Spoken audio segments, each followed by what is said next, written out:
আপনারা যদি অনলাইনে ঘাটাঘাটি করেন দেখবেন বিশ্ব পরিবর্তনকারী কিছু মানুষের তালিকা পাওয়া যায় যারা বিশ্বের ইতিহাস বদলে দিয়েছিল। আমার ক্ষুদ্র গবেষণায় আমি দেখেছি যে এই মানুষগুলো দুই শ্রেণীর। এক শ্রেণী তারা যাদের যাবতীয় বৈপ্লবিক কর্মকাণ্ড শুধু দুনিয়া কেন্দ্রিক, অনলি দুনিয়া কেন্দ্রিক। যেমন পিথাগোরাস নাম শুনেছেন? কি কারণে বিখ্যাত? গণিত। আর্কিমিডিস নাম শুনেছেন? সায়েন্সের ছাত্ররা শুনে থাকবে। গ্যালিলিওর নাম শুনেছেন? শুনেছেন। নিউটন, সূত্রটা কি? মাশাআল্লাহ, আপনারা তো খুব ভালো জানেন। আইনস্টাইন কি কারণে বিখ্যাত? E=mc²। কোপার্নিকাস সৌরজগৎ। গ্রাহাম বেল কি কারণে বিখ্যাত? টেলিফোন। এভাবে নাম শেষ করা যাবে না। বৈদ্যুতিক বাতি। আপনার এই ফিলোসফিক্যাল যে বিষয়গুলো আছে এখানে দেখবেন সক্রেটিস, প্লেটো, অ্যারিস্টটল, এরকম অনেক দার্শনিকের নাম আছে, অনেক সমাজবিজ্ঞানীর নাম আছে। এই তালিকাটা আপনারা অনলাইনে পাবেন, কিন্তু খুব গড় করে খেয়াল করে দেখবেন এই মানুষগুলোর যে রেভলিউশন বা বিপ্লব বা আবিষ্কার, এটা সমাজকে বা বিশ্বকে শুধু দুনিয়া দিয়েছে, অনলি দুনিয়া, শুধু দুনিয়া। দুনিয়া যেদিন ধ্বংস হয়ে যাবে সেদিন টেলিফোনের কোনো কাজ নাই, সৌরজগতের কোনো কাজ নাই, আর্কিমিডিসের সূত্রের কোনো কাজ নাই, পিথাগোরাসের ম্যাথামেটিক্সের কোনো কাজ নাই। দুনিয়া শেষ, সব শেষ।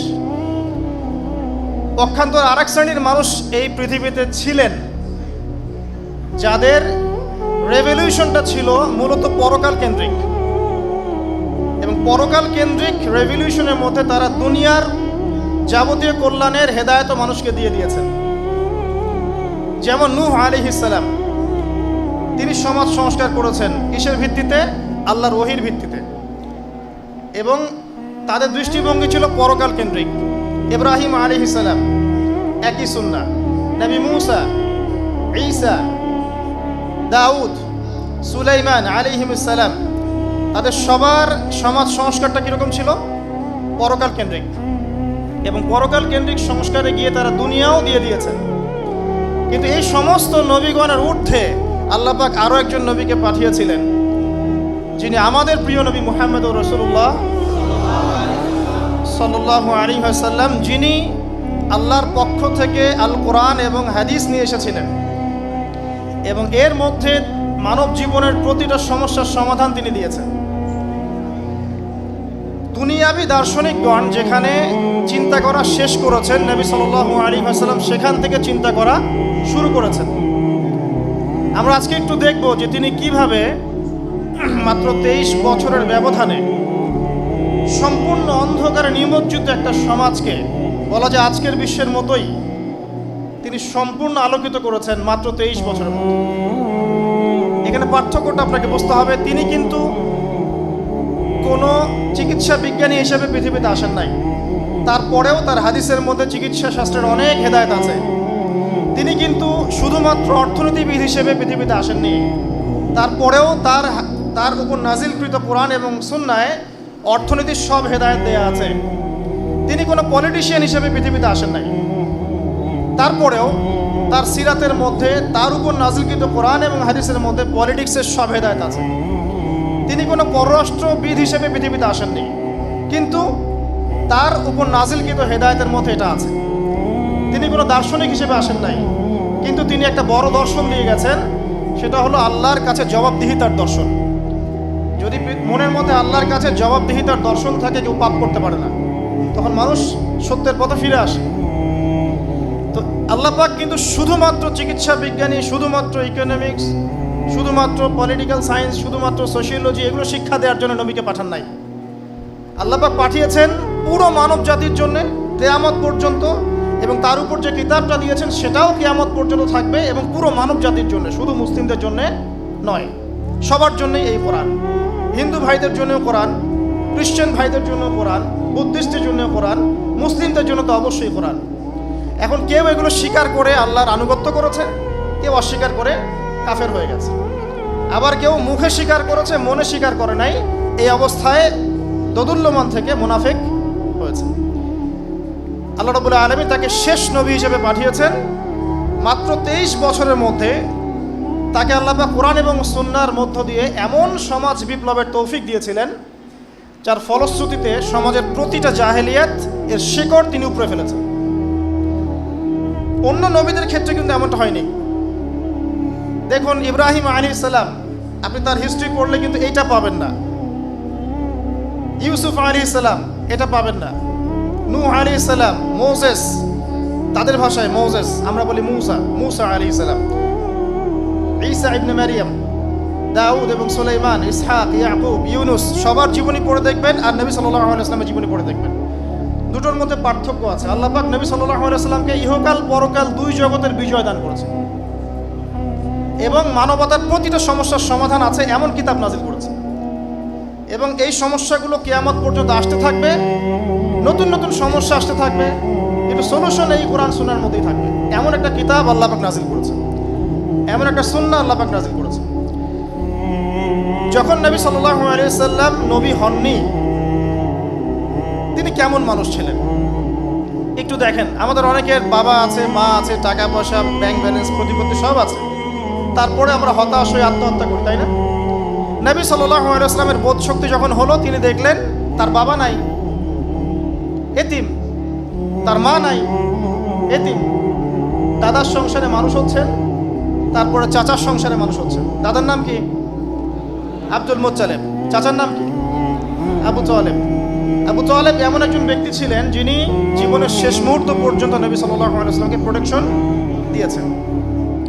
তাই যারা ইসলামের হেদায়েত এখনো পায়নি বা যারা এখন ইসলামের বিপরীত শক্তি হিসেবে কাজ করছে, তাদের মধ্যেও যে এমন কেউ থাকবে না যে ইসলামের পক্ষে এসে দাঁড়াবে, এই চিন্তাটা ঠিক না। ওমর রাদিয়াল্লাহু আনহু কিন্তু আগে কি ছিলেন? কাফের ছিলেন, নবীকে হত্যা করতে এসেছিলেন। মুসলিম হয়েছেন না? ইসলামের দ্বিতীয় খলিফা হয়েছেন। খালিদ বিন ওয়ালিদ জীবনে 100টা যুদ্ধ করেছেন ইসলামের পক্ষে, সবগুলোতে জয়লাভ করেছেন। তিনি আগে কাফের ছিলেন না? উহুদের যুদ্ধে তার হাতেই মুসলিমরা শহীদ হয়েছে। হামজা আগে ছিলেন অমুসলিম, পরে মুসলিম হয়েছেন।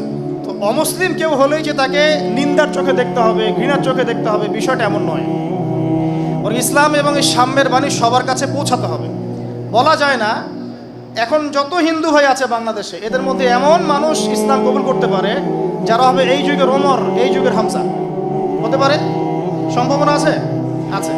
আবার মুসলিমদের মধ্যে এমন অনেক মানুষ বের হতে পারে যারা হবে এই যুগের আব্দুল্লাহ বিন উবাই, নাম শুনেছেন তো, মুনাফিকদের সর্দার। তো হেদায়েত কার তাকদিরে আছে আমরা জানি। এই জন্য সবার প্রতি কোরআন সুন্নাহর দাওয়াতটা পৌঁছাতে হবে আমভাবে। এখানে হিংসা বিদ্বেষের সুযোগ নাই। আসুন, নবী হওয়ার আগে তিনি দেখছেন তার পিতা নাই, মা নাই, তিনি আমাদের মতো অনেক বিলাসী ফ্যামিলিতে জন্ম নেননি, কিন্তু উচ্চ বংশে জন্ম নিয়েছিলেন। বংশটা ছিল সম্মানিত। কুরাইশ, কুরাইশের কোন শাখা বলেন? কুরাইশের কোন শাখায়, কোন গোত্রে? বনু হাশিম। সুবহানাল্লাহ। এমনি হবে না, সিরাতের বই পড়তে হবে। বনু হাশিম গোত্রে। আচ্ছা, কষ্ট করে বড় হয়েছেন। এরপরে দেখুন, তিনি এতিমের পাশে দাঁড়াতেন, বিধবার খোঁজ খবর নিতেন, মিসকিনের পাশে দাঁড়াতেন, কখনো মিথ্যা বলতেন না। শত্রুও তার কাছে আমানত রেখে যেত, তিনি খেয়ানত করতেন না। মক্কার সমস্ত মানুষ এই কথা বলতে বাধ্য হয়েছে যে তোমাকে কখনো আমরা মিথ্যাবাদী পাইনি। এই জন্যই তাকে আল আমিন উপাধি দিয়েছে। তিনি নবী না হয়েই যে গুণাবলীগুলো অর্জন করেছিলেন, আমরা কিন্তু এখন তার উম্মাহ হওয়ার পরেও সেগুলো অর্জন করতে পারি নাই। তাহলে আমাদের আগে নিজেদের দিকে তাকানো উচিত, তাই নয় কি ভাই? আমাদের আগে নিজেদের দিকে তাকানো উচিত। নবী হওয়ার আগেই নবী সাল্লাল্লাহু আলাইহি ওয়াসাল্লাম যে গুণাবলীগুলো অর্জন করেছেন আল্লাহর পক্ষ থেকে, আমরা তার উম্মাহ হওয়ার পরেও এখনো সেগুলো অর্জন করতে পারছি না। আল্লাহ পাক আমাকে আপনাকে সবাইকে তৌফিক দান করুন। এরপর সমাজের এই জাহেলিয়াতগুলো তার কাছে নোংরা মনে হতে লাগলো এবং তিনি এগুলোর প্রতি বিতৃষ্ণা পোষণ করতে লাগলেন। কীরকম জাহেলিয়াত? সমাজটা ভর্তি শিরক দিয়ে, শিরক, স্ট্যাচু ওয়ার্শিপ, কবরের পূজা, মৃত মানুষের পূজা, এগুলো দিয়ে সমাজটা ভর্তি। আমাদের এনভায়রনমেন্টে নাই? আছে। সমাজটা ভর্তি রিবা দিয়ে, রিবা, সুদ দিয়ে ভর্তি। সুদের মধ্য দিয়ে মানুষকে পর্যন্ত দাস বানিয়ে ফেলা হচ্ছিল। এটাই ছিল দাস প্রথার মূল ভিত্তি। তিনি দেখলেন সমাজটা এমন যেখানে মাদকের ছড়াছড়ি। তিনি দেখছেন সমাজটা এমন যেখানে নারীর কোনো মূল্য নাই। কন্যা সন্তান হলে জীবন্ত কবর দেয়া হচ্ছে। মেয়েদের বৈবাহিক কোনো অধিকার নাই, সম্পত্তির অধিকার নাই। তাদেরকে জেনা এবং ব্যভিচারের পণ্য বানানো হয়েছে। অনেকটা আমাদের ওয়ার্ল্ডের মতোই, তাই নয় কি? যাদের দুই চোখ আছে তারা বুঝবে, বর্তমান ওয়ার্ল্ডের মতোই অনেকটা। সমাজটা ভর্তি হিংসা, মারামারি, কাটাকাটি দিয়ে, গোত্রে গোত্রে হানাহানি, এমন একটা সমাজ তিনি দেখছেন। কিন্তু এরকম একটা সমাজে থেকেও তিনি কিন্তু পাপে লিপ্ত হচ্ছেন না। তিনি কিন্তু মূর্তি পূজা করছেন না, তিনি কিন্তু শিরিক করছেন না, তিনি কিন্তু সুদ খাচ্ছেন না, তিনি কিন্তু জিনা করছেন না, তিনি কিন্তু মাদকের ধার কাছেও নাই, তিনি কোনো নারীর অবমাননা করছেন না। বরং তিনি এতিমের পাশে দাঁড়াচ্ছেন, বিধবার পাশে দাঁড়াচ্ছেন, তিনি আপনার মিসকিনের পাশে দাঁড়াচ্ছেন, অভাবগ্রস্তের পাশে দাঁড়াচ্ছেন। তিনি তার মানবিক চরিত্রে বলিয়ান, মহিয়ান। একটা পর্যায়ে তার বয়স বাড়তে লাগলো, তখন তিনি হিলফুল ফুজুর নামে একটা অ্যাসোসিয়েশন ফর্ম করলেন। চেষ্টা করলেন এর মধ্য দিয়ে সমাজের সমস্যাগুলো দূর করা। কিছু দূর হলো, কিছু দূর হলো না। কারণ একটা চিরায়ত সত্য কথা হচ্ছে, আপনি যত ফিলোসফারের কথাই বলেন, যত বিজ্ঞানীর কথাই বলেন, যত বড় বড় এই পৃথিবীর পরিবর্তনকারী মানুষের কথাই বলেন না কেন, তারা তাদের মস্তিষ্ক প্রসূত জ্ঞান বুদ্ধি দিয়েই চেষ্টা করেছিলেন। এবং যখন মানুষ তার নিজস্ব মস্তিষ্ক প্রসূত জ্ঞান বুদ্ধি দিয়ে সমাজ সংস্কারের চেষ্টা করবে, সে পরিপূর্ণ সফলতা অর্জন করতে পারবে না, সমস্যা লেগেই থাকবে। কখন সমাধান পাবে? যখন মানুষের একমাত্র স্রষ্টা আল্লাহর নাজিলকৃত বিধান দিয়ে সমাজ সংস্কার করবে, তখন সমাজের আপনি প্রতিটা সমস্যা ইনশাআল্লাহ তাআলা সলভ করতে পারবেন, যেটা এখন নাই। কিন্তু ইনশাআল্লাহ তাআলা এক সময় ছিল, আবারও আসবে। এক সময় ছিল, আবার আসবে। এর মাঝখানে আপনাকে হয়তো সময় দেওয়া হচ্ছে 500 বছর, 1000 বছর ইত্যাদি। আল্লাহ ভালো জানেন, আল্লাহ ভালো জানেন। আবার মনে করবেন না 500 বছরই, আমি জাস্ট একটা এক্সাম্পল দিয়েছি।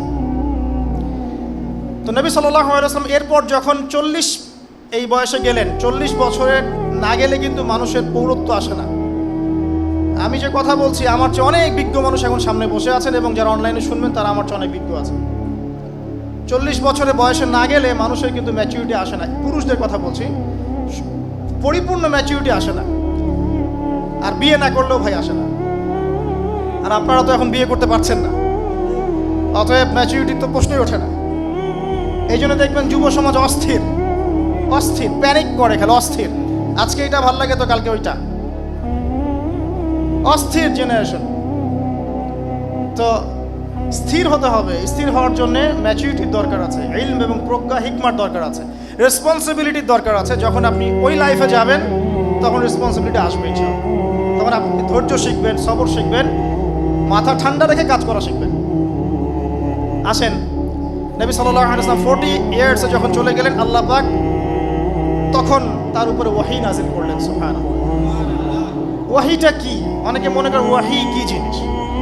ওয়াহীর সংজ্ঞা হচ্ছে, ওয়াহী হচ্ছে আল্লাহ কর্তৃক তার মনোনীত বান্দার কাছে তার বার্তা পাঠানো। এখন আমরা সায়েন্সের মাধ্যমে অনেক কিছু ব্যাখ্যা করি, অমুক গ্রহে প্রাণী আছে, অমুক গ্রহে প্রাণ আছে, ওরা সিগন্যাল পাঠাচ্ছে, আমরা পাঠাচ্ছি, এগুলো মানুষ বিশ্বাস করে। আল্লাহ রাব্বুল আলামিন তার এই বান্দাদের ভালোর জন্য, তাদের সংস্কারের জন্য তার পক্ষ থেকে ওহী পাঠাতে পারেন, বিশ্বাস করি না। এটা তো আনসাইন্টিফিক, এই অবিশ্বাসটাই তো আনসাইন্টিফিক। আপনি বিশ্বাস করছেন অমুক গ্রহ থেকে রেডিয়েশন আসছে, রেজ আসছে, সিগন্যাল দিয়ে আমাদের সাথে যোগাযোগ করার চেষ্টা করছে, বলছেন এটা সাইন্টিফিক। তো আল্লাহ পাক তার বান্দাদের ভালোর জন্যে তার মনোনীত বান্দার কাছে তার পক্ষ থেকে মেসেজ পাঠাতে পারে, এটা তো সাইন্টিফিক। এখন যদি আরেকটা প্রশ্ন নিয়ে আসে যে আল্লাহ মানি না, তাহলে আরেকটা ডিবেট হবে আল্লাহর অস্তিত্ব আছে কি নাই, তাই না? তখন আরেকটা ডিবেটের প্রশ্ন আসবে আল্লাহর অস্তিত্ব আছে কি নাই। আল্লাহ পাকের অস্তিত্ব আছে কি নাই এটা বোঝার জন্য নিজের বডির দিকে তাকালেই হয়। যারা মেডিকেল সায়েন্সে পড়াশোনা করছেন আপনারা আরও ভালো বুঝবেন কিভাবে বডি ফাংশন করছে। এটা নিয়ে ভাবতে ভাবতে দেখবেন ডাক্তাররা বেশিরভাগই দেখবেন নামাজি হয়, মাশাআল্লাহ, ইসলামের বেসিক জিনিসগুলো মেনে চলে। ডক্টরদের দেখবেন দাঁড়িয়ে আছে, সুন্নাহ মেনে চলে এবং এগুলোকে সায়েন্স দিয়ে ব্যাখ্যা করে। অনেক ডক্টর আমার পরিচিত আছে এমন। তো আল্লাহ পাকের অস্তিত্ব আছে কি নাই মহাবিশ্বের দিকে তাকান, কোপারনিকাসের সূত্র নিয়ে আপনি পড়ে আছেন, কিন্তু 0.1% যদি 1 ডিগ্রিও যদি কোনো গ্রহ একটু ডানে বামে যেত, তাহলে মহাবিশ্ব ধ্বংস হয়ে যেত। এত সূক্ষ্ম গাণিতিকভাবে পুরো মহাবিশ্বকে ফর্ম করে রাখলেন কে? কেউ না। তখন বলো কেউ না। আপনি বিগ ব্যাংকে বিশ্বাস করছেন যে বিগ ব্যাংয়ের মধ্যে দিয়ে সমস্ত মহাবিশ্ব সৃষ্টি হয়েছে, কিন্তু এটা কি অটোমেটিকলি হতে পারে? আমাদের ইমাম আবু হানিফা রাহিমাহুল্লাহ একবার এরকম একটা বাহাসে গিয়েছিলেন। তো বাহাসে এথিস্টরা একদিকে, তিনি আরেকদিকে। তো তিনি নাই, সারাদিন তাকে খুঁজে পাওয়া যাচ্ছে না। শেষে তারা মনে করলো যে তিনি হয়তো ভয় পেয়েছেন। তিনি একদম সন্ধ্যার দিকে আসলেন। তাকে বলা হলো যে সারাদিন আপনি কোথায় ছিলেন, আপনি বাহাসে আসলেন না কেন? তিনি বলেন, আসলে আমি নদীর ধারে গিয়েছিলাম, সেখানে কোনো নৌকা ছিল না।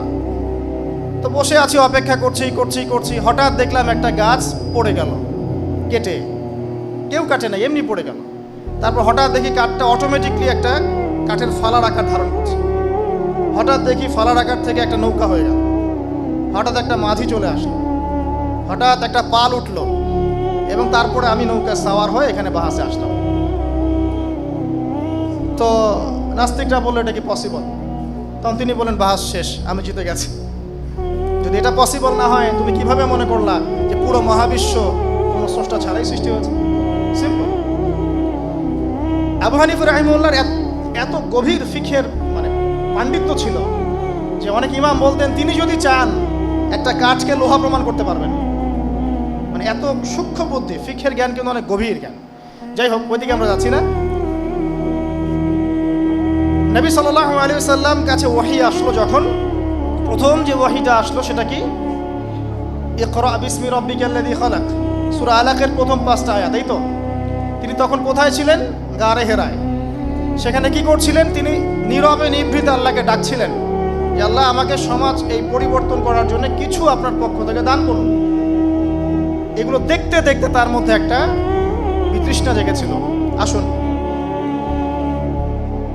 এই ওহীটা আল্লাহর পক্ষ থেকে এলো, এটা হচ্ছে সমাজ পরিবর্তনের একটা মূল হাতিয়ার, একটা অভ্রান্ত সত্যের উৎস। এখানে যাররা পরিমাণ ভুল নাই, যাররা পরিমাণ কোনো রকমের ত্রুটি বিচ্যুতি নাই।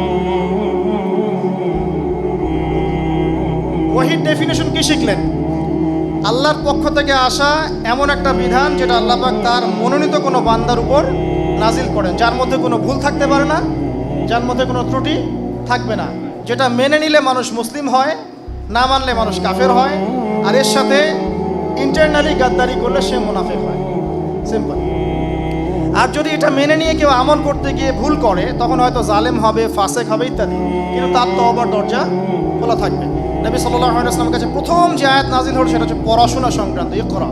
তার মানে আপনাকে বুঝতে হবে, আমাকে বুঝতে হবে যে সর্বপ্রথম যে বিষয়টা দরকার আমাদের এই মুসলিম উম্মার, সর্বপ্রথম যে বিষয়টা দরকার সেটা হচ্ছে জ্ঞানের রেভলিউশন। সর্বপ্রথম আপনার আমার দরকার জ্ঞানের বিপ্লব। ইলম অর্জন করা ছাড়া আপনি আমি কিছুই করতে পারবো না, নিজেদের অজ্ঞতাও দূর করতে পারবো না, অন্যের সমস্যাও দূর করতে পারবো না। সর্বপ্রথম দরকার জ্ঞান। শিক্ষার আলো ঘরে ঘরে জ্বালতে হবে। এই শিক্ষা আমরা কখনোই বলবো না যে শুধুমাত্র কোরআন এবং হাদিস নিয়েই আপনি পড়ে থাকবেন, আমি এটা বলছি না। বরং এই যুগকে ডিল করার জন্য যত সাবজেক্ট প্রয়োজন, সমস্ত সাবজেক্টগুলো একসাথে করে আপনাকে পড়াশোনা করতে হবে। তখন কি আপনি দেখবেন কোরআন সুন্নাহকে হাতে নিয়ে আপনি ওয়ার্ল্ডকে চ্যালেঞ্জ করতে পারছেন। আর যদি শুধুমাত্র এককেন্দ্রিক পড়াশোনা করেন, তাহলে যা হচ্ছে তাই হবে, তাই নয় কি? যা হচ্ছে তাই হবে। তো পড়াশোনাটা হবে এমন, আপনার সিলেবাসটা হবে কনস্ট্রাকটিভ। আপনি কোরআন পড়বেন, সুন্নাহ পড়বেন, অ্যারাবিক ল্যাঙ্গুয়েজ শিখবেন, এরপর আপনি যেখানে যেখানে পড়াশোনা করছেন, science, arts, commerce, medical science, engineering, আপনি পড়বেন। এইসব পড়া আবার ছেড়ে দিয়েন না। অনেক যুবককে এখন দেখি সব পড়াশোনা ছেড়ে দিয়ে মাদ্রাসায় ভর্তি হতে যাচ্ছেন। পিতামাতার টেনশন, বাড়িতে খাওয়া দাওয়া করেন না, অস্থির অবস্থায়। এই জায়গায় কেন গেলেন? এই পরামর্শ কে দিল আপনাকে? সবাই তো ফকিহ হবে না, সবাই কিন্তু ইমাম হবে না, সবাই কিন্তু আলেম হবে না, সবাই মুহাদ্দিস হবে না। কিন্তু আপনি যে সাবজেক্টে পড়াশোনা করছেন ওই জ্ঞানটাকে আপনাকে ইসলামের কল্যাণে কাজে লাগাতে হবে।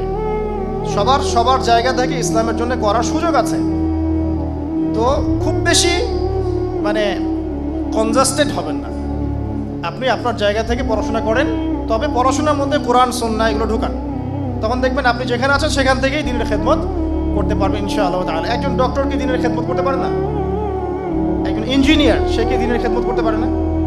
একজন অর্থনীতিবিদ সে ইসলামের খেদমত করতে পারবে না?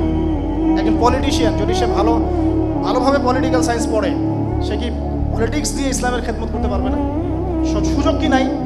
আছে। তাহলে শুধুমাত্র আপনাকে ইমাম হতে হবে, মুফতি হতে হবে, ফকি হতে হবে এই চিন্তাটা বাদ দিতে হবে, কারণ সবাই এটা হতে পারবে না। এটা নির্দিষ্ট কিছু মানুষ হবে, ঠিক আছে, আর বাকিরা তাদেরকে ফলো করবে। সিম্পল।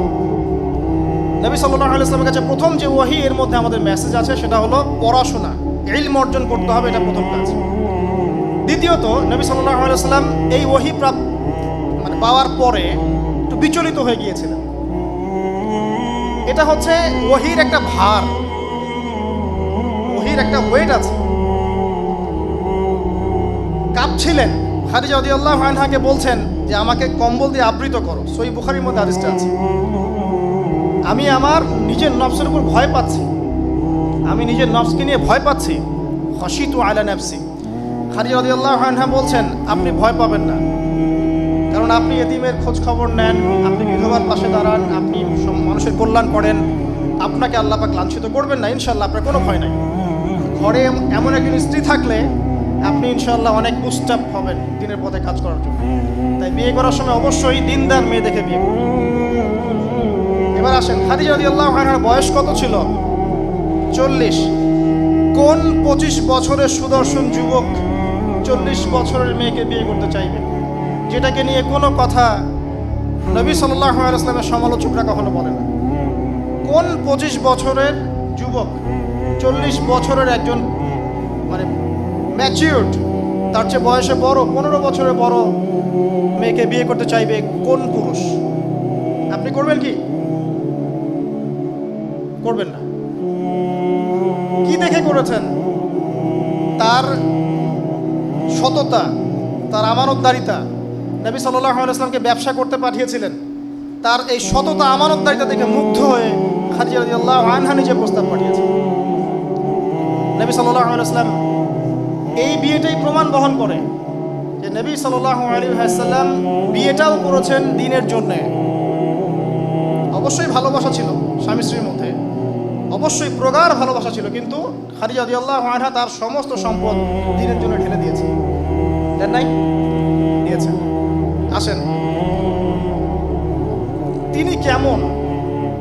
ওহী আসছে, তিনি বাসায় ফিরে যাচ্ছেন, তাকে বলা হচ্ছে আপনি ভয় পাবেন না। ওয়ারাকা ইবনে নাফেলের কাছে যাওয়া হচ্ছে। খাদিজা রাদিয়াল্লাহু আনহা তার কাছে যাচ্ছেন, গিয়ে বলছেন আপনার ভাতিজার সাথে কি হয়েছে শুনুন। সব ঘটনা শোনার পরে যখন তিনি শুনলেন যে একজন ফেরেশতা এসেছিল, এসে চেপে ধরেছে, আবার ছেড়ে দিয়েছে, আবার চেপে ধরেছে, আবার ছেড়ে দিয়েছে, 3 বার এই ঘটনা ঘটেছে, তারপর বলেছে পড়ো সূরা আলাকের প্রথম 5 আয়াত।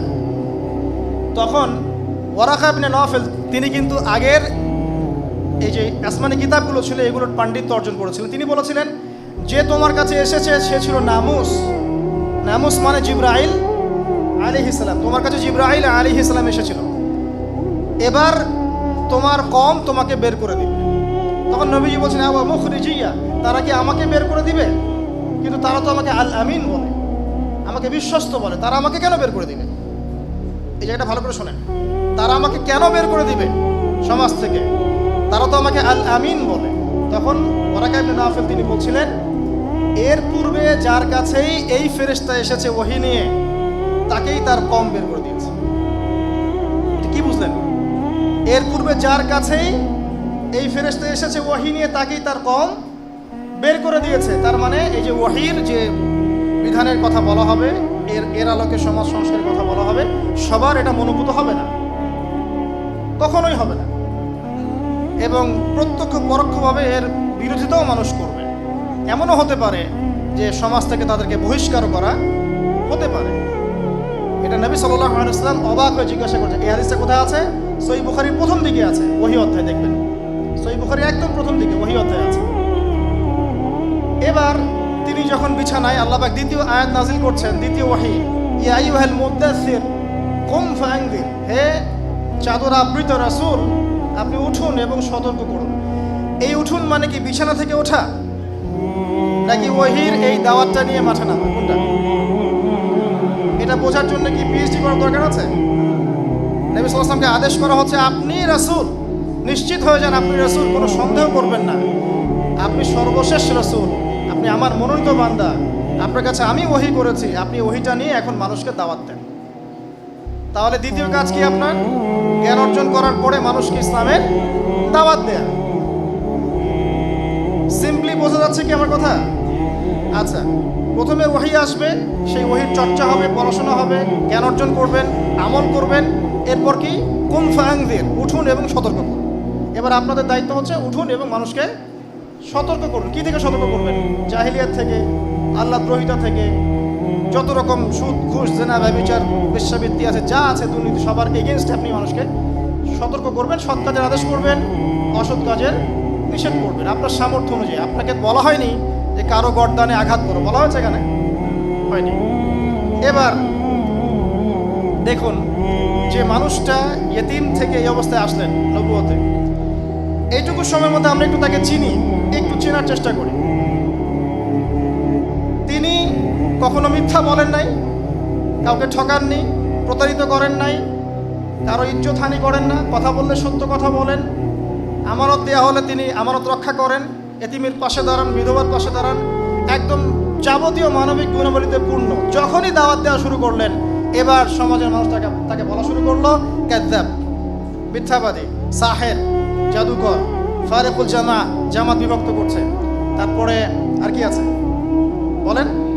মাজনুন, পাগল, অনেক কথা বলা শুরু করলো। কাকে বলা শুরু করলো? একটু আগে যাকে বলছে আল আমিন। তাহলে কারণটা কি? কারণ এই ওহীর দাওয়াত। শুধু তাই না, তার যে চরিত্রে কোনো ত্রুটি ছিল না এটা তো ছিলই না, তার ফিজিক্যাল স্ট্রাকচারেও কোনো ত্রুটি ছিল না। সুবহানাল্লাহ। চমৎকার কোকড়ানো চুল, খুব বেশি কোকড়ানো না, আবার খুব বেশি স্ট্রেইটও না, মাঝামাঝি, ন্যাচারাল, কুচকুচে কালো, চোখগুলো বড় বড়, ডাগর চোখ, চোখের মণিগুলো বড়, কালো কুচকুচে, ভ্রুগুলো একদম জোড়া করা, সুন্দর, আর্ট করা, সুন্দর। তারপরে গাল মাংসল, পরিপূর্ণ, দাড়ি, কালো দাড়ি, লম্বা, এবং ইন্তেকালের সময় তার মাত্র 17 কি 18টা দাড়ি পেকেছিল, বাকি সব দাড়ি কাঁচা ছিল। কাঁধ চওড়া, কাঁধ চওড়া মানে বুক বড়, এখান থেকে ডোরা কাটা লোমের দাগ চলে গেছে নাভি পর্যন্ত। যখন চাঁদনি রাতে তিনি লাল জামা পরেছিলেন, তখন মানুষ বলতো যে চাঁদ বেশি সুন্দর না তিনি বেশি সুন্দর, এটা আমরা কম্পেয়ার করতে পারতাম। হাতের তালুগুলো ছিল নরম, তুলতুলে, মাংসল, তুলতুলে, নরম। ঘাম, এই যে ঘামছি, এই ঘাম দিয়ে সুগন্ধ বের হতো, ঘাম দিয়ে সুগন্ধ বের হতো। মানুষ মনে করে আনসাইন্টিফিক মনে করতো। শোনেন, আপনি পাপ করা ছেড়ে দেন, দেখবেন আপনার গা থেকেও কম গন্ধ, দুর্গন্ধ বের হবে। জানেন, আমল সে হি জিন্দেগি বানতি হ্যায়, কথা আছে। পাপ করা ছেড়ে দেন, দেখবেন আপনার গা থেকে অনেক দুর্গন্ধ কম আসছে। এটা আমি বুঝাতে পারবো না, এটা মারেফতের কথা, এটা বোঝানো যাবে না। আপনি বুঝতে পারবেন, কিছু বিষয় আছে যেগুলো আসলে বোঝানো যায় না। স্বপ্ন, রূহ, এগুলো আমরা বুঝাতে পারবো না, আত্মার ব্যাখ্যা বোঝাতে পারবেন না। যাই হোক, নবী সাল্লাল্লাহু আলাইহি ওয়াসাল্লামের ঘাম দিয়ে সুগন্ধ বের হতো, থুতু ফেলছেন, এটা দিয়ে সুগন্ধ বের হচ্ছে। তারপরে বুক শক্ত, হাড়গুলো প্রচন্ড শক্ত, পা মাংসল, হাঁটতেন মনে হতো যে উপর থেকে একটু নিচে হাঁটছেন, ঝুঁকে ঝুঁকে হাঁটছেন, এমন মনে হতো। যখন কারো দিকে তাকাতেন পূর্ণ মনোযোগ দিয়ে তাকাতেন, যেখানে বসতেন আত্মবিশ্বাসের সাথে বসতেন। যখন কথা বলতেন খুব বেশি বলতেন না, আবার খুব কম বলতেন না, মাঝামাঝি কথা বলতেন, যেন মনে হতো মুক্তা ঝরছে কথা দিয়ে। একটা বইয়ের নাম বলছি আমি, শামায়েল তিরমিজি। ইমাম তিরমিজি রাহিমাহুল্লাহ বলেছেন, যার ঘরে এই বইটা আছে তার ঘরে যেন স্বয়ং নবীজিই আছে সাল্লাল্লাহু আলাইহি ওয়াসাল্লাম। এখানে সমস্ত বিষয়ে লেখা আছে সুন্দর করে হাদিস দিয়ে, তার পুরো অবয়ব গঠন আর চরিত্র তো বলার অপেক্ষা রাখে না। আমরা ইউসুফ আলাইহিস সালামের কথা জানি, তাই না? ইউসুফ আলাইহিস সালামের চেহারা সৌন্দর্য দেখে মেয়েরা হাত কেটে ফেলেছে নিজের অজান্তে, তাই না? আর আমাদের নবীজি মুহাম্মদ সাল্লাল্লাহু আলাইহি ওয়াসাল্লামের চেহারার সৌন্দর্য আর চরিত্রের সৌন্দর্য দেখে সাহাবীরা বদর উহুদ খন্দকে শহীদ হয়ে গেছে, কর্তার নামিয়ে দিয়েছে। আসুন, এই মানুষটা এখন দাওয়াতি কাজ করছেন, সবাই বলছে কাযিব, কাযযাব, ফারিকুল জামা, মাজনুন ইত্যাদি ইত্যাদি।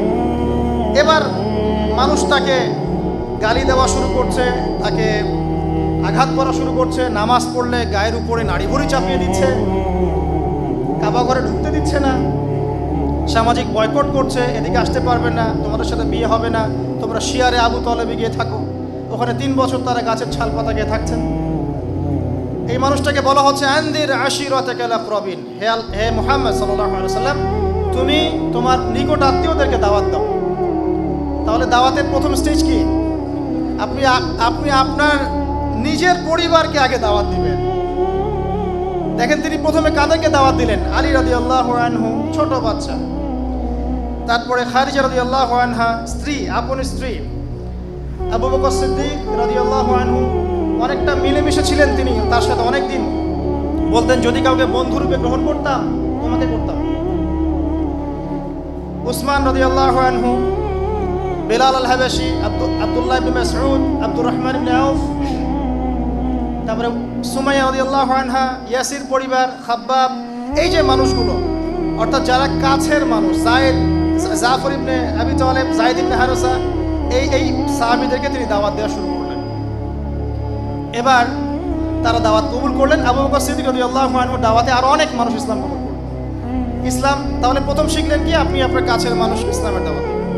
আগে আপনাকে সমাজে নামতে বলা হয়নি, আগে নিজের পরিবারটা ঠিক করেন, আপনার পরিবারের মধ্যে ইসলামটা প্রতিষ্ঠা করার চেষ্টা করেন। মানে প্রথমে পড়াশোনা, জ্ঞান অর্জন, আমল, দাওয়াতি কাজ, পরিবার, তারপর আসেন। এবার আস্তে আস্তে যখন দাওয়াত বাড়তে থাকলো তখন অত্যাচার বাড়তে থাকলো। অত্যাচারের তো কোনো সীমা নাই। রোদের মধ্যে নিয়ে যেয়ে পিটানো হচ্ছে, পাথর চাপা দিয়ে রাখা হচ্ছে। সুমাইয়া রাদিয়াল্লাহু আনহার লজ্জাস্থানে আবু জাহেল বর্ষা নিক্ষেপ করে হত্যা করে ফেললো। মুহাম্মদ সাল্লাল্লাহু আলাইহি ওয়াসাল্লামকে পর্যন্ত আবু জাহেল আঘাত করেছিল, তার গায়ে নাড়ি ভুড়ি চাপিয়ে দেওয়া হচ্ছে। কত কি করা হচ্ছে। অস্ত্র হাতে নিয়েছিলেন? নেন নাই। এখানে আপনাকে শিখতে হবে, ওখানে কিন্তু অস্ত্র হাতে নেওয়ার কোনো সিচুয়েশন ছিল না। এই কারণে সেখানে সশস্ত্র যুদ্ধের কোনো আয়াত নাযিল হয়নি। সিচুয়েশন না বুঝেই যখন মুসলিমরা এই কাজগুলো করে তখন ইসলামের জমিন সংকুচিত হয়ে যায়। ওই জায়গায় যদি এরকম কোনো বিধান আসতো তাহলে ওই সাহাবীরাও আর অস্তিত্ব থাকতো না। এবার আসেন, তারা সবর করলেন, ধৈর্য ধরলেন, দাওয়াতি কাজ অব্যাহত রাখলেন। একটা মার্কাজ তৈরি করলেন, তার নাম দারুল আরকাম। কি নাম? আরকাম রাদিয়াল্লাহু আনহুর বাসায় দ্বীনের চর্চা করা হতো। দেখেন ওই সময় কিন্তু দারুল আরকামে দ্বীনের চর্চা হচ্ছে, এখানে আবু জাহেল, আবু লাহাব বাধা দেয়নি। একটা অমুসলিম রাষ্ট্রে, ওটা তো অমুসলিম রাষ্ট্রই মক্কা, আবু জাহেল, আবু লাহাব তাদের কর্তৃত্ব চলে সেখানে দারুল আরকাম নির্মাণ করা হয়েছে, একটা পড়াশোনা করার জায়গা, দিন তালিমের জায়গা। সেখানে আবু জাহেল, আবু লাহাব কিন্তু কখনো বাধা দেয়নি। আপনি এমন অনেক মুসলিম কান্ট্রি এখন দেখবেন যেখানে ইসলামের চর্চার জায়গাগুলো সব বন্ধ করে দেওয়া। আমি আরেকটা জিনিস নোটিস করেছি, নবী সাল্লাল্লাহু আলাইহি ওয়াসাল্লামের যে 9 বছরের বিয়ে নিয়ে অনেক কথা হয় না, খেয়াল করে দেখেন তার এই বিয়েটা নিয়ে আবু জাহেল, আবু লাহাব, উতবা, সাইবা এরা কোনো কথা বলেনি। কখন বলেছে? কোনো হিস্ট্রিতে আছে যে আবু জাহেলের বিরোধিতা করেছে, আবু লাহাব এটা নিয়ে কটূক্তি করেছে? এর দুইটা অর্থ হতে পারে, আমার ধারণায় দুটো অর্থ হতে পারে। এক, এটা আসলে হয়ই নাই, হতে পারে। দুই, এটা ওই সময়কার ট্রেন্ড ছিল, সবাই এরকমই করত, এই জন্যে এটা নিয়ে বলার কিছু ছিল না। তারা তো তাকে কাজ্জাব বলছে, মিথ্যাবাদী, প্রতারক, সাহের, জাদুকর, জামাত বিভক্তকারী, পাগল, এগুলো বলছে। কি বলতে বাকি রেখেছে তাকে, তাই না? কি আবু জাহেল, আবু লাহাবরা? কিন্তু আবু জাহেল, আবু লাহাবরাও কখনো 9 বছর নিয়ে কোনো কথা বলেনি। তার মানে দুটো অর্থ হতে পারে। একটা অর্থ হচ্ছে হয় এই ঘটনা ঘটেই নাই, দুই এটা ওই সময়কার সামাজিক ট্রেন্ড ছিল, সবাই এরকমই করত, এটা কমন ছিল, তাই কেউ কথা বলেনি। কোনটা বেশি সম্ভাবনা বেশি? দ্বিতীয়টা। কারণ আমরাও দেখেছি আমাদের নানি, আমাদের তাদের দাদি ইত্যাদি, তাদের অনেক কম বয়সে বিয়ে হয়েছে। যাই হোক, ওইটা আমাদের টপিক না। আসুন এবার আত্মীয় স্বজনদেরকে দাওয়াত দাও। সবাইকে তিনি সাফা পর্বতের পাদদেশে দাঁড় করালেন। কোথায়? সাফা কি সাই করেছেন? সাফা মারওয়া কখনো হজ উমরা করেছেন? আল্লাহ পাক তৌফিক দান করুন আমাকে আপনাকে সবাইকে, যেন আমরা শীঘ্রই হজ করতে পারি। তো সাফা মারওয়ায় যখন সাফা পর্বতের পাদদেশে সবাইকে জড়ো করলেন, এবার আত্মীয়দেরকে ডেকে তিনি বলছেন, আমি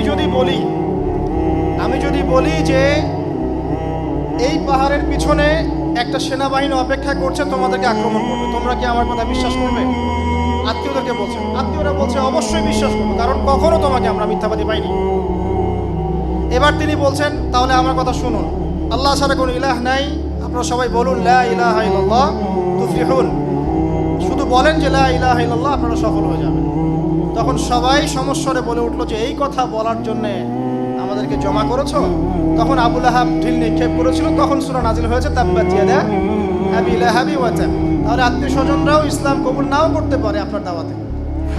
তাই যখন আপনি এই ওহীর দাওয়াত দিয়ে মাঠে নামবেন, তখন কাছের মানুষরা আপনার সাথে না থাকতে পারে, কিন্তু আপনাকে আপনার কাজ করতে হবে।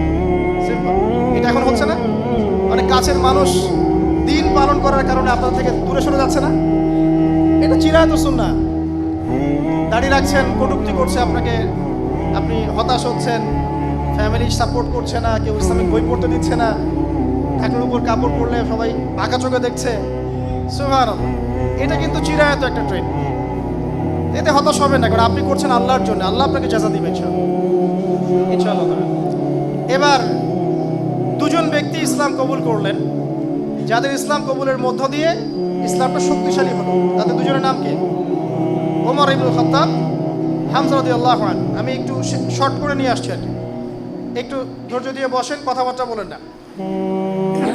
দুজন ব্যক্তি, ওমর ইবনুল খাত্তাব, হামজা ইবনে আব্দুল মুত্তালিব, তারা ইসলাম কবুল করলেন। ইসলাম কবুলের ঘটনা আমি আগের অনেক লেকচারে বলেছি, আজকে রিপিট করছি না।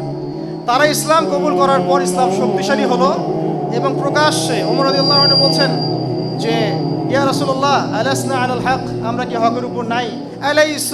আলাইসুল মুশরিকিন, তারা কি মুশরিক নয়? তাহলে কেন আমরা দারুল আরকামেই চর্চা করব? আমরা প্রকাশ্যে কাবা ঘরে নামাজ আদায়। তখন প্রকাশ্যে কাবা ঘরে নামাজ আদায় শুরু হলো। হামজা রাদিয়াল্লাহু আনহু যখন আসলেন, এসে বললেন, ইয়া ইবনা আখি, হে আমার ভাইয়ের ছেলে, কুনতু আনসুরুকা লিল হামিয়া, আমি তোমাকে এর আগে রক্তের সম্পর্কের কারণে সাহায্য করতাম। আলান আনসুরুকা লিল ইসলাম, আজকে থেকে আমি ইসলামের জন্য তোমাকে সাহায্য করব। তারা ইসলাম কবুল করলেন, ইসলাম শক্তিশালী হলো এবং প্রকাশ্যে দেওয়া। তাহলে এখানে কি শিখলেন? দাওয়াত দিতে দিতে দিতে এমন কিছু মানুষের মধ্যে ইসলাম পৌঁছে যাবে ইনশাআল্লাহ, যারা অনেক শক্তিশালী, যাদের কথা মানুষ শুনবে। এই জন্য দাওয়াত সবাইকে দিতে হবে। তাদের মধ্যে দেখবেন ওমর, হামজা, খালিদ এর বের হয়ে আসবে এবং তারা যখন ইসলাম কবুল করে ইসলামের প্রচার করবে, তখন দেখবেন ইসলাম শক্তিশালী হবে ইনশাআল্লাহ। আমরা দোয়া করি আল্লাহ পাক যাদেরকে ক্ষমতা দিয়েছেন, আল্লাহ পাক যেন ওদেরকে ঈমানও দান করেন। দোয়া করবেন যে আল্লাহ যাদেরকে ক্ষমতা দিয়েছেন, আল্লাহ পাক যেন তাদের সবাইকে ঈমানও দান করেন, যাতে আল্লাহর দেয়া ক্ষমতা তারা আল্লাহর দ্বীনের স্বার্থে ব্যয় করতে পারে। আল্লাহ পাক তাদেরকে কবুল করুন, আমরা দোয়া করি। এরপর আর অত্যাচার বাড়লো, এবার জুলুম হচ্ছে দুর্বলদের উপরে। তখন নবীজি বললেন, তাহলে এখন তোমরা মক্কায় থেকো না, চলে যাও হাবাসায়। হাবাসা মানে আবিসিনিয়ায়। আবিসিনিয়া একটা বাদশা ছিলেন, তার নাম বাদশা নাজাশী, যিনি একজন খ্রিস্টান ছিলেন, তারপরে একজন সৎ খ্রিস্টান ছিলেন। আমাদের এখনকার পশ্চিমাদের মতো নয়, কথা বুঝতে পারছেন? পশ্চিমাদের মতো ছেলে ছেলে বিয়ে করা খ্রিস্টান না, তিনি একজন সৎ খ্রিস্টান ছিলেন। তার সামনে মুসলিমরা যখন এসেছে, তিনি বলেছেন, তোমাদের কাছে কি নাজিল হয়েছে? জাফর রাদিয়াল্লাহু আনহু বলছেন আল কোরআন। তিনি বলছেন, কোরআন কি শোনাতে পারো? তখন তিনি সূরা মারিয়াম তেলাওয়াত করে শোনালেন। তেলাওয়াত শুনে তার চোখ দিয়ে দরদর করে পানি পড়তে লাগলো, দাড়ি পর্যন্ত ভিজে গেল।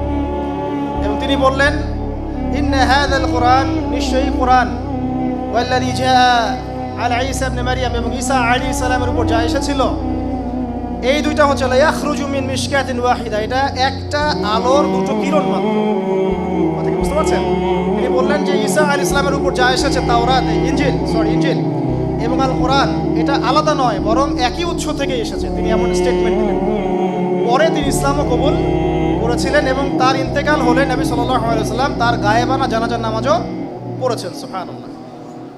তিনি ডাবল নেকি পেয়েছেন, আগের নেকি এবং এই নেকি। তাদের কথা সূরা তওবার মধ্যেও আছে।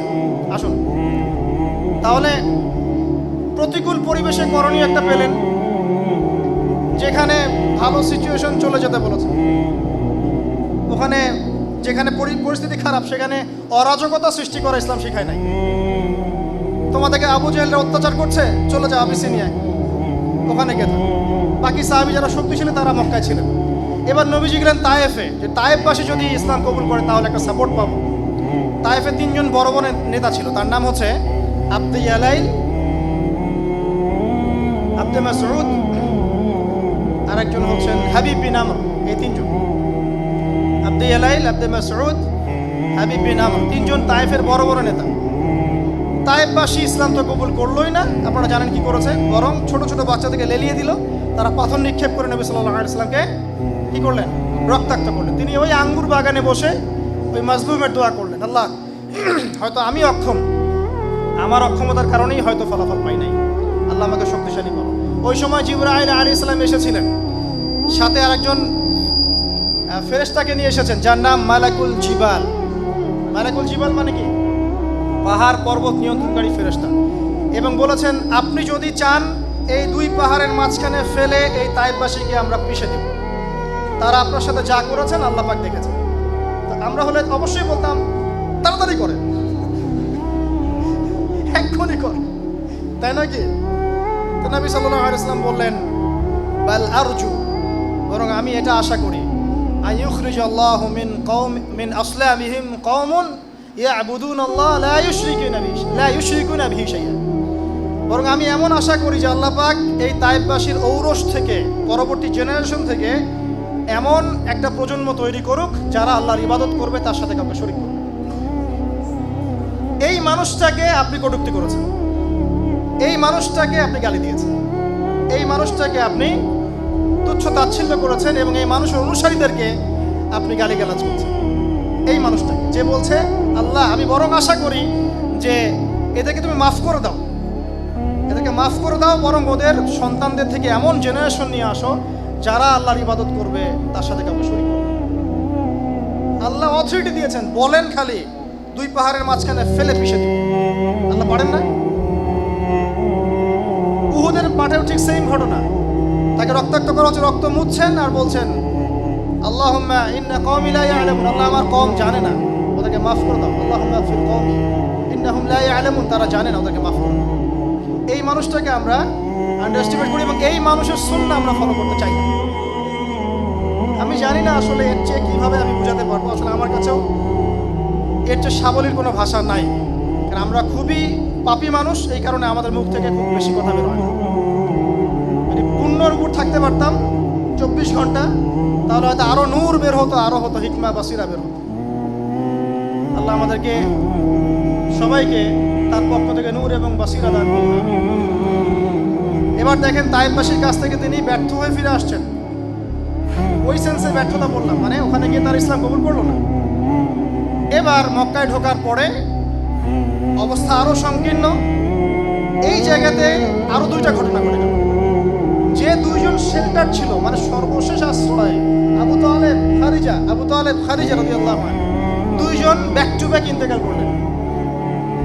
জীবনের এই জায়গায় আপনি কি করতেন, আমি কি করতাম? মেন্টালি নবী সাল্লাল্লাহু আলাইহি ওয়াসাল্লাম কত স্ট্রং কি দেখেছেন? এত ঘটনা ঘটছে, তারপরে তার স্ত্রী ইন্তেকাল করলেন, চাচাও ইন্তেকাল করলেন। চাচা ইন্তেকাল করা মানে শেষ শেল্টার মক্কায় শেষ। তখন আল্লাহ পাক একটা বিস্ময়কর ঘটনা ঘটালেন, একটা না 2টা। তার একটা হচ্ছে মেরাজ। কি একটা?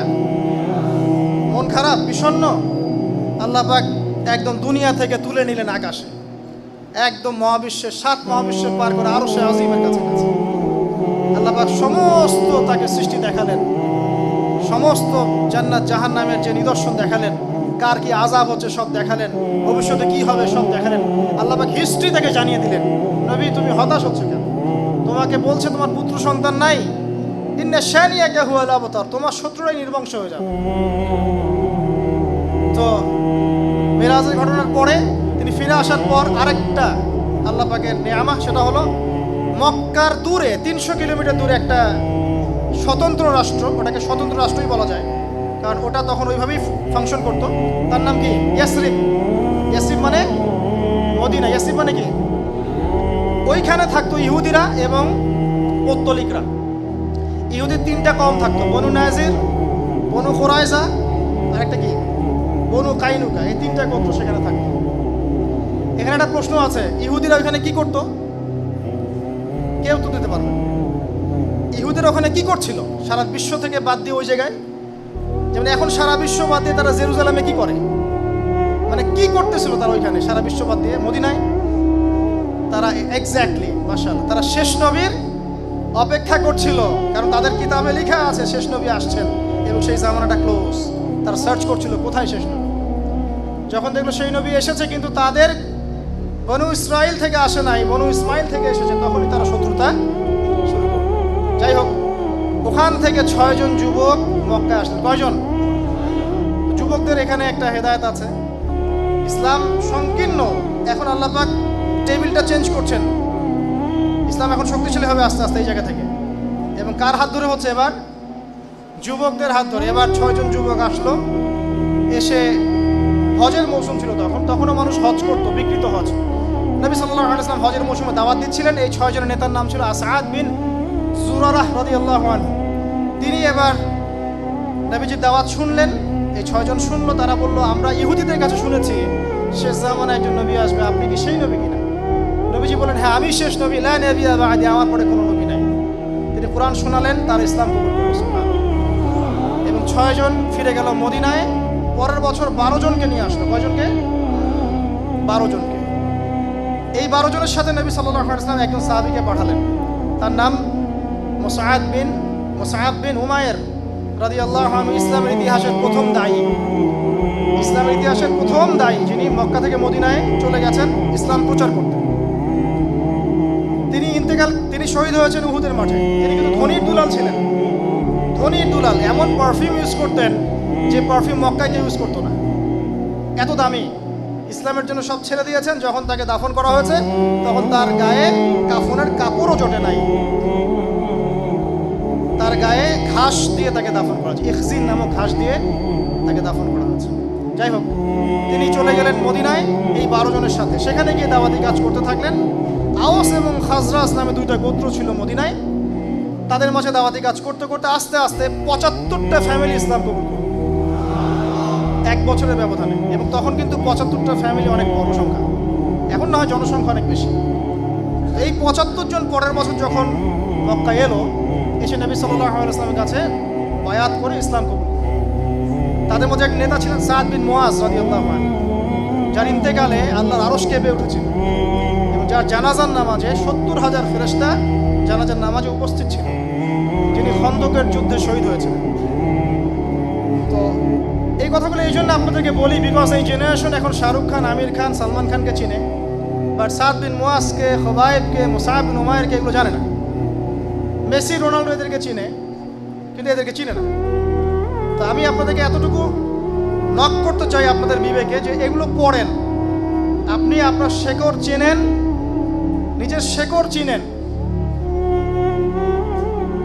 কথা কি বুঝতে পারছেন? নিজের শেকড়টাকে চেনেন, যে আমরা কার বংশধর, কোথা থেকে এসেছি এবং আমরা কাদের কওম।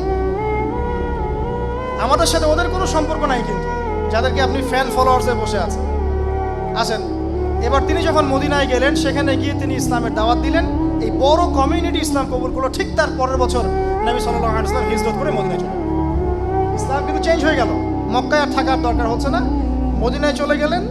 মদিনায় গিয়ে তিনি এখন মদিনার স্টেট প্রধান, পুরো জামায়াতের একজন আমির, তাই নাকি? পুরো স্টেটের প্রধান তিনি। তার হাতে এখন ইকোনমিক পাওয়ার, পলিটিক্যাল পাওয়ার, সামরিক পাওয়ার, সব তার হাতে এখন। আল্লাহ পাক কিভাবে পরিবর্তন করলেন দেখলেন?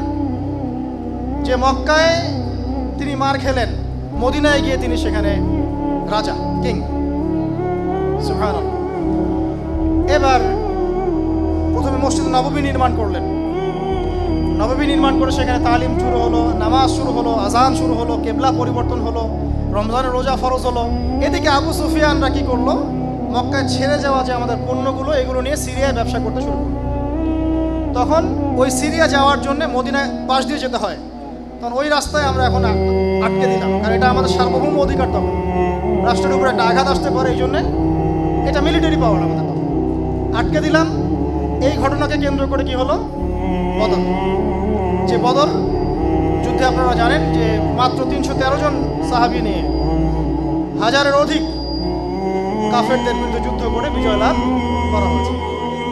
এটাতে আল্লাহ পাক জয় দিলেন। পুরো আরববাসী জেনে গেল যে নতুন একটা শক্তি এখন রাইজ করছে, একটা কমিউনিটি রাইজ করছে, যে কমিউনিটিকে তাড়িয়ে দেওয়া হয়েছে মক্কা থেকে। তারপরে তারা প্রতিশোধ নিতে আসলো পরের বছর উহুদ। এটাতে প্রায় জিতে যাচ্ছিলাম, কিন্তু শেষমেশ একটা ভুল। ওই তীরন্দাজ 50 জন নামবে না, তারা নেমেছিল। পিছন দিক থেকে খালিদ বিন ওয়ালিদ রাদিয়াল্লাহু আনহু এসে আক্রমণ করে দেন 70 জন মুসলিম শহীদ। এই যুদ্ধের পাশা পাল্টে গেল। আমরা এখানে সাময়িক বিপর্যয়ের সম্মুখীন হলাম। শুধু তাই নয়, নবী সাল্লাল্লাহু আলাইহি ওয়াসাল্লাম নিজেও আঘাতপ্রাপ্ত হয়েছেন, দাঁত শহীদ হয়ে গেছে, পা মচকে গেছে ইত্যাদি।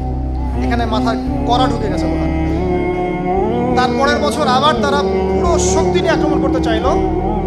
মুশরিকরা, জিউসরা, বনু কুরাইজা, পাশে বনু গাতাফান, 10,000 সেনাবাহিনী। এবার তারা আক্রমণ করছে মদিনা। একজন সাহাবী তিনি পরামর্শ দিলেন, ইয়া রাসূলুল্লাহ, যখন আমরা পারস্যে ছিলাম তখন আমরা খন্দক খুঁড়ে ফেলতাম, তারা আমাদের কাছে আসতে পারতো না, আমরাও তাদের কাছে যেতে পারতাম। নবী সাল্লাল্লাহু আলাইহি ওয়াসাল্লাম বলেন, তাই করা হোক। এবার সবাই নবী নিজে লুঙ্গি পরে পেটে 2টা পাথর বেঁধে নিজেও খন্দক খুঁড়েছেন। আপনি এমন কোন নেতা পাবেন? 4 হাত করে সবার ভাগ্যে খুঁড়তে হবে, গভীর। সবাই খুঁড়লেন। এবার এই ট্যাকটিকটা আরবে নতুন ছিল। তারা বিশাল ফোর্স নিয়ে আক্রমণ করলো, কিন্তু দেখলো যে আর সামনে যেতে পারছে না, খন্দক খাল যেতে পারছে না। ওখান থেকে ডিফেন্ড করা শুরু হলো। এটা যারা মিলিটারি সায়েন্স বোঝেন তারা ভালো বুঝবেন যে এই ট্যাকটিকটা তখন নতুন ছিল। তো এই যুদ্ধে তারা আমাদেরকে পরাজিত করতে পারলো না। তারা ওখানে অবস্থান করলো 2-2.5 মাস। আল্লাহ পাক ওখানে ঝড় পাঠালেন, ফেরেশতা পাঠালেন, প্রবল ঠান্ডা পাঠালেন, তারা চলে যেতে বাধ্য হলো। নবীজি এবার বললেন, এরপর থেকে তারা আমাদেরকে আর আক্রমণ করতে পারবে না। এরপর থেকে ইসলাম আক্রমণ। তারপর থেকে দেখলাম যে নবী সাল্লাল্লাহু আলাইহি ওয়াসাল্লাম সারিয়া অভিযান বাড়ালেন, সামরিক অভিযান বাড়ালেন। আস্তে আস্তে আস্তে আস্তে ইসলাম সম্প্রসারিত হতে থাকলো। এবং একবার নবীজি স্বপ্ন দেখলেন তিনি উমরা করছেন। সাহাবীরা বুঝে ফেললেন যে আমরা উমরা করতে যাব। সবাই মিলে নিরস্ত্রভাবে উমরা করতে গেলেন, 1400 সাহাবী। তখন খালিদ বিন ওয়ালিদ রাস্তা আটকে দিলেন, না যাওয়া হবে না। কি করতে হবে? এই বছর আসা যাবে না, পরের বছর আসতে হবে, তাও 3 দিনের জন্যে নিরস্ত্রভাবে। আগামী 10 বছর আমরা কোনো যুদ্ধ করব না, তোমাদেরকেও আমাদের দলে আসলে ফিরাই দিব না, আমাদেরকেও তোমাদের দলে গেলে ফিরাই দেওয়া লাগবে, এরকম চুক্তি দিল। নবীজি সবগুলোতে ডিল করলেন, ওকে ডান। এটার নাম হুদায়বিয়া সন্ধি। আগামী 10 বছর মুসলিমরা কেউ কারোর সাথে লড়বে না। তার মানে 10 বছর আমরা সবচেয়ে বড় এনিমির হাত চেপে ধরেছি। এখন ছোট ছোটদেরকে সাহায্য করার সময় চলে এসেছে। নবীজি ঠিক এটাই করলেন। তার পরের বছর তিনি খায়বার আক্রমণ করলেন, বিজয় লাভ করলেন। বনু নাজিরকে আগেই বের করে দিয়েছিলেন। তারপরে পররাষ্ট্রনীতি অ্যাপ্লাই করলেন। রোমের সম্রাটের কাছে দাওয়াত পাঠালেন, কেসরার কাছে পারস্যে দাওয়াত পাঠালেন, মিশরের মুকাউকিস তার কাছে দাওয়াত পাঠালেন, আবিসিনিয়ার নাজাশি তার কাছে দাওয়াত পাঠালেন। মানে পুরো বিশ্বে দাওয়াতি কাজ শুরু হলো। চিন্তা করছেন কোন ইসলাম? ওই যে মক্কার ইসলাম। তাকে গালিগালাজ করা হচ্ছে, বয়কট করা হচ্ছে, গাছের ছালপাতা গিয়েছিল, ওই ইসলাম এখানে। কোথায়? এইখানে। এখন পররাষ্ট্রনীতিতে দিন দিন ইসলাম মুসলিমদের সংখ্যা বাড়তে লাগলো। এরপর মাত্র 3 বছরের ব্যবধানে, 3 কি 2 বছরের ব্যবধানে, 10 বছর যাওয়াই লাগে নাই, এই কাফেররা চুক্তি ভঙ্গ করলো, মুশরিকরা। এই ভঙ্গ করার কারণে নবী সাল্লাল্লাহু আলাইহি ওয়াসাল্লাম বিশাল ফোর্স নিয়ে, কাউকে না জানিয়ে মক্কা অ্যাটাক করলেন। আস্তে আস্তে মক্কা বিজয় হয়ে গেল, সমস্ত মূর্তি ভেঙে ফেলা হলো। ওয়াকুল জাআল হক ওয়া যাকাল বাতিল ইন্নাল বাতিলা কানা যাহুকা। সবাইকে মাফ করে দেওয়া হলো। সবচেয়ে বড় কথা, সবাইকে মাফ করে দেওয়া হলো। এতদিন শত্রুতা করেছে, তারপরেও মাফ করে দেওয়া হলো। নবীজি বলেন, আনতুমুত তুলাকা, তোমরা আজকে মুক্ত। লা তাসরিবা আলাইকুমুল ইয়াউম, তোমাদের প্রতি আমার আছে কোনো ক্ষোভ নাই, সবাইকে মাফ করে দিলাম। সবাইকে মাফ, আম ক্ষমা সবাইকে। কোন সামরিক নেতা এটা করে? কোন রাষ্ট্র দখল করার পরে সবাইকে আমভাবে মাফ করে দেয়? সুবহানাল্লাহ। এই মানুষটাকেই তারা ক্রিটিসাইজ করে। আমি দেখাতে যাচ্ছি কোন মানুষকে তারা ক্রিটিসাইজ করে। এরপরে দেখেন, মাফ করতে দেওয়া হলোই, বরং তাদের ইসলাম কবুলের সুযোগ দেওয়া হলো, সুযোগ। এবং তারা নতুন মুসলিম হলেন, নবমুসলিম হয়ে তারা আবার হুনাইনের যুদ্ধে অংশ নিয়েছে, তারপর তাবুক। এরপরে নবী করিম সাল্লাল্লাহু আলাইহি ওয়াসাল্লাম বিদায় হজ করলেন। আমি শর্ট করছি। বিদায় হজে নবী সাল্লাল্লাহু আলাইহি ওয়াসাল্লাম এক বিশাল ভাষণ দিলেন, 3-4টা ভাষণ, যার মূল কথা ছিল যে আজকে থেকে মক্কার যত জাহেলিয়াত ছিল সব পায়ের তলে পিষ্ট করে দিলাম। কোনো শিরিক থাকবে না, কোনো সুদ চলবে না, কোনো মদ চলবে না, কোনো জেনা ব্যভিচার, নারীর অবমাননা, গোত্রীয় হানাহানি কিছু চলবে না। তোমরা সবাই ভাই ভাই হয়ে যাও। একটা বিশাল ইউনাইটেড কম। শুধু তাই না, তোমরা সবাই আদম সন্তান। আজকে থেকে আরবের উপর অনারবের কোনো ভেদাভেদ নাই, সাদা কালোর কোনো ভেদাভেদ নাই, ধনী গরিবের কোনো ভেদাভেদ নাই, সবাই এক আল্লাহর বান্দা। শুধু যার তাকওয়া বেশি সে আল্লাহর কাছে মর্যাদাশীল বেশি। এরপরে নবী সাল্লাল্লাহু আলাইহি ওয়াসাল্লাম মাত্র 83 কি 85 দিন বেঁচে ছিলেন। মৃত্যুর আগে আগে তিনি বললেন, আমার কবরকে এই উপাসনার জায়গা বানাবে না, সেজদার জায়গা বানাবে না। পররাষ্ট্র অন্য রাষ্ট্র থেকে কেউ আসলে ওদেরকে সম্মান করবে। তোমরা যত উঁচু কবর আছে এগুলোকে ভেঙে দিবে। স্টেটের মধ্যে যদি কোনো ইহুদিকে পাও তাকে বহিষ্কার করবে। সালাত ছাড়বে না, 5 ওয়াক্ত সালাত ঠিক মতো আদায় করবে। তোমাদের স্ত্রী এবং দাস দাসীদের ব্যাপারে সতর্ক থাকবে। এরকম কিছু নসিহত করে তিনি বিদায় নিলেন। তার ইন্তেকাল মেনে নিতে পারছে না সাহাবীরা, তাই না? ওমর রাদিয়াল্লাহু আনহু বলছেন, কেউ যদি বলে মুহাম্মদ সাল্লাল্লাহু আলাইহি ওয়াসাল্লাম ইন্তেকাল করেছে, আমি তাকে হত্যা করব। আবু বকর সিদ্দিক নরম মানুষ, তিনি ভাষণ দিলেন, মুহাম্মদ সাল্লাল্লাহু আলাইহি ওয়াসাল্লাম রাসূল বই কিছু নন।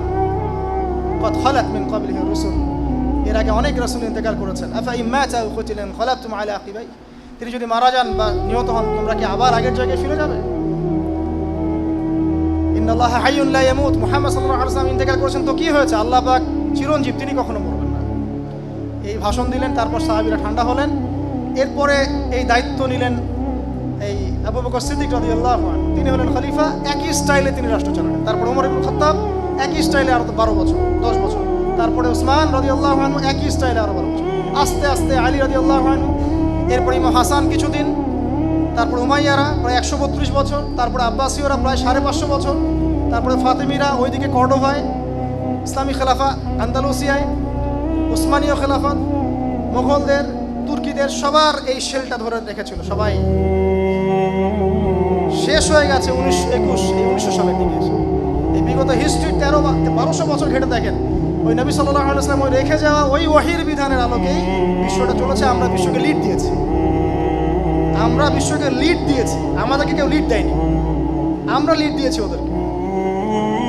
আমরা বলেছি যে করের ব্যাপার কেমন হবে, আমরা বলেছি ইকোনমিক সিস্টেম কেমন হবে, আমরা বলেছি পলিটিক্যাল সিস্টেম কেমন হবে, আমরা এটাকে লিড দিয়েছিলাম। বিগত 100 বছরের আগে, first world war, second world ওয়ারের আগের যুগটা দেখেন, হিস্ট্রি পড়েন, দেখেন আমরা কারা। লাস্ট 100 বছর আপনি এগুলো পাবেন না। এখানে আপনি টোটালি ডমিনেটেড। কি কারণ? নাম্বার 1, আমরা জ্ঞান ছেড়ে দিয়েছি। নাম্বার 2, আমরা জ্ঞান অনুযায়ী আমল করছি না। নাম্বার 3, আমরা কোরআন থেকে সরে এসেছি। নাম্বার 4, আমরা সুন্নাহর উপর ইস্তেকামা নাই। নাম্বার 5, আমরা দাওয়াতি কাজ ছেড়ে দিয়ে দুনিয়া পূজারি হয়ে গেছি। নাম্বার 6, আমরা দাওয়াতি কাজ করলেও ব্যক্তির স্বার্থে, দলের স্বার্থে, সংগঠনের স্বার্থে করা শুরু করেছি, আল্লাহর স্বার্থে নয়। নাম্বার 7, আমরা টোটাল ইসলাম পালন করতে চাচ্ছি না, আমরা আংশিক চাচ্ছি। নাম্বার 8, আমাদের সেই শৌর্য বীর্য সাহসও কমে গেছে, ধৈর্যও কমে গেছে। নাম্বার 9, আমরা কিছু ইসলামের নামে কিছু সন্ত্রাসী কর্মকাণ্ডে জড়িয়ে গেছি, যার ফলে ইসলাম সংকুচিত হয়ে গেছে। নাম্বার 10, আমরা দোয়া করাও ছেড়ে দিয়েছি, ইউনিটির কথা বলাও ছেড়ে দিয়েছি। অথচ আমরা সবাই মিলে যে একটা নেশন, আমরা কেউ কারো শত্রু না, এই কনসেপ্ট আমরা থ্রো করতে পারি না। যাই হোক, আমি খুব সংক্ষিপ্ত সময়ের মধ্যে আপনাদেরকে নবী সাল্লাল্লাহু আলাইহি ওয়াসাল্লামের রেভলিউশনটা বললাম। পৃথিবীতে অনেক মানুষ রেভলিউশন নিয়ে কাজ করছে, অনেক ফিলোসফার, অনেক দার্শনিক, অনেক ইকোনমিক সিস্টেমের মানুষ, অনেক পলিটিক্যাল সায়েন্সের মানুষ, অনেক সোশিওলজির মানুষ, অনেক বিজ্ঞানী, অনেক সায়েন্টিস্ট, কিন্তু টোটালিটি ছিল না। এই রেভলিউশনগুলো একটা কেন্দ্রিক ছিল, হয় কিছু আবিষ্কার, কিছু ভোগ আপনাকে দেওয়া, কিছু সুযোগ সুবিধা, কিছু তত্ত্ব, কিছু তন্ত্র ইত্যাদি।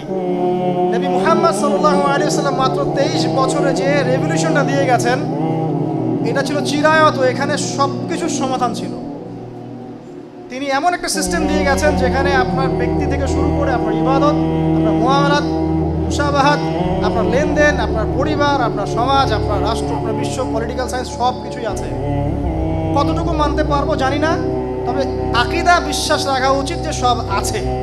আমি এটাও এনশিওর করছি যে এখন আপনি সব মানতে পারবেনও না, এটা সেই সময় নয়, কিন্তু অ্যাটলিস্ট আপনার বিশ্বাস থাকতে হবে যে এটা আছে ইসলামের টোটালিটির মধ্যে। নবী সাল্লাল্লাহু আলাইহি ওয়াসাল্লাম এর মানদণ্ডেই পুরো সমাজটা সংস্কার করেছেন। এখন আপনি তাকিয়ে দেখেন, এই 23 বছর পরে ওই আরবের মধ্যে কোনো রকমের কোনো জাহিলিয়াত নাই।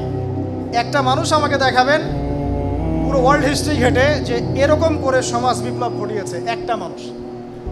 আমরা আমাদের নবীকে চিনি নাই, তিনি কে? আমরা তার দেহের সৌন্দর্যও জানি না, তার চরিত্র সৌন্দর্য জানি না, তার সুন্নাহর উপর আমলও করি না, তার সুন্নাহর টোটালিটি সম্পর্কে আমরা জানি না। আল্লাহ পাক আমাদেরকে চেনার তৌফিক দান করুন আমাদের নবীকে। আল্লাহ পাক আমাদেরকে বোঝার তৌফিক দান করুন যে আমরা কার উম্মাহ, আমরা কার বান্দা, আমাদের রব কত শক্তিশালী এবং আমাদের হিস্ট্রি কি, আমাদের শেকড়টা কি।